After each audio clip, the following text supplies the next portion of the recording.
Avec son équipe de l'heure des pros, PNU, Pascal Praud revient sur des faits d'actualité. Les débats font donc rage sur le plateau. Et l'un des sujets a provoqué quelques tensions entre le présentateur de 58 ans et l'un de ses intervenants. En cours d'émission, Pascal Praud a lancé le sujet de l'immigration. Il a évoqué la une du Figaro concernant l'immigration qui était en hausse. Puis, il a ajouté que selon les chiffres de l'INSEE la population française compte 10% d'immigrés. Évidemment que la société change, on peut l'admettre, a-t-il lancé. Et son chroniqueur Georges Fenech de préciser qu'il faut que l'intégration fonctionne. Il ne s'agit pas de le regretter, de le contester, de le condamner. Mais en 1920, il y avait quasiment 6% de population étrangère en France. Et tous ces gens étaient naturalisés, a poursuivi le compagnon de Catherine. Un reportage sur le sujet a ensuite été diffusé. La population change. Mais les conséquences sont terribles parce que vous avez des phénomènes de communautarisme. Vous avez l'obligation aujourd'hui de créer une loi sur le séparatisme. Je crois qu'on est les seuls. Et l'autre conséquence, si est-il le lien entre l'immigration incontrôlée et la délinquance.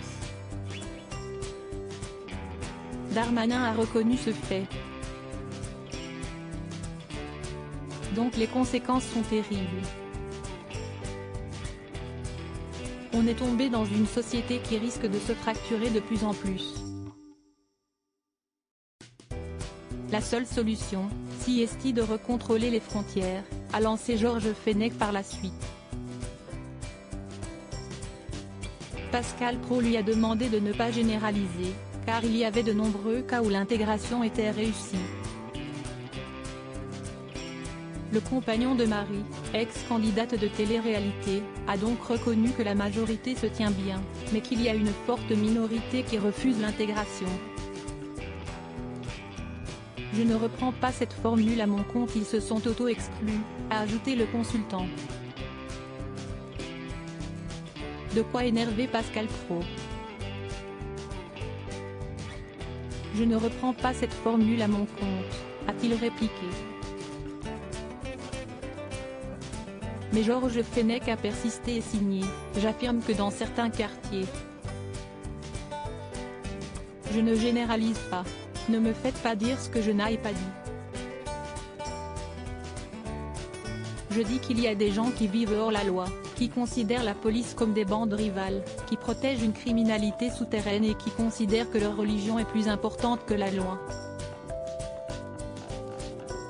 Le présentateur a alors répondu qu'il osait espérer que ce n'était pas la majorité. Quand vous avez dit qu'ils se sont auto-exclus, j'ai cru que vous parliez de tous les immigrés, a-t-il ajouté. Et son chroniqueur de conclure qu'il parlait de la frange apparue dans les années 70.